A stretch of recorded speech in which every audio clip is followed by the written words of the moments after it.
go before him into the other side while he sent the multitudes away. And when he had sent the multitudes away, he went up into a mountain apart to pray. And when the evening was come, he was there alone. But the ship was now in the midst of the sea, tossed with waves, for the wind was contrary. And unto them walking on the sea. And when the disciples saw him walking on the sea, they were troubled, saying, It's a spirit. And they cried out for fear. But straightway Jesus spake unto them, saying, Be of good cheer, it is I, be not afraid. And Peter answered him and said, Lord, if it be thou, bid me come unto thee on the water. And he said, Come. And when Peter was come down out of the ship, he walked on the water to go to Jesus. But when he saw the wind boisterous, he was afraid, and beginning to sink, he cried, saying, Lord, save me. And immediately Jesus stretched forth his hand and caught him, and said unto him, O thou of little faith, wherefore didst thou doubt? And when they were come into the ship, the wind ceased.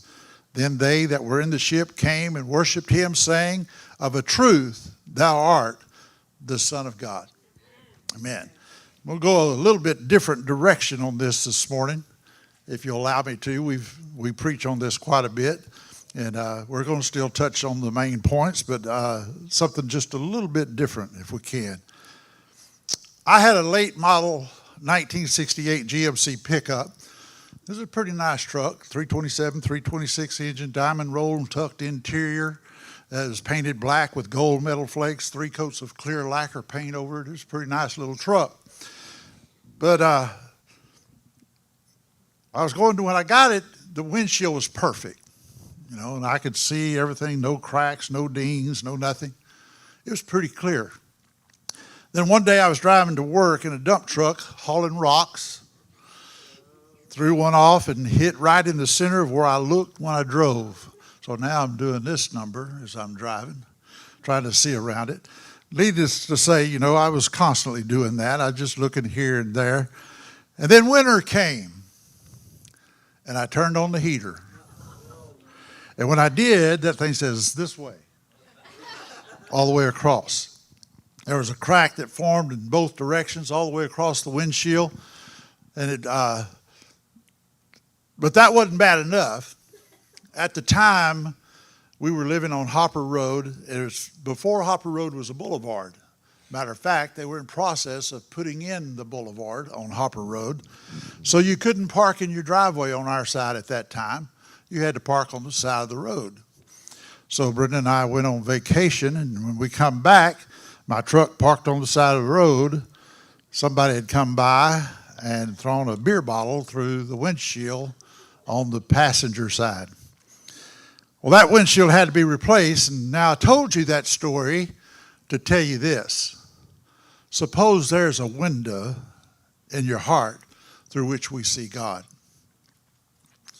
And once upon a time, that window was clear. Your view of God was clear. You could see vividly. You knew God, amen? You knew how he worked. You knew what he wanted you to do. And perhaps the stone that struck when you were a child or and a parent left home, or maybe it was in your adolescence when your heart was broken. Maybe you made it all the way into adulthood before that window was cracked, but that pebble still came. Was it a phone call about an accident? Was it a letter on the kitchen table I've left, don't try to reach me? Was it a diagnosis from the doctor? Maybe a telegram we were getting to inform you that your son is missing in action? Cracks shot out from that point of impact, creating a spider web of lines, if you please. And suddenly God was not so easy to see. You turned to see God and his figure was distorted. It was hard to see him through the pain. It was hard to see him through the fragments of hurt that we go through. And you're puzzled maybe. God, he just wouldn't allow something like this to happen, would he? Well, I didn't know about the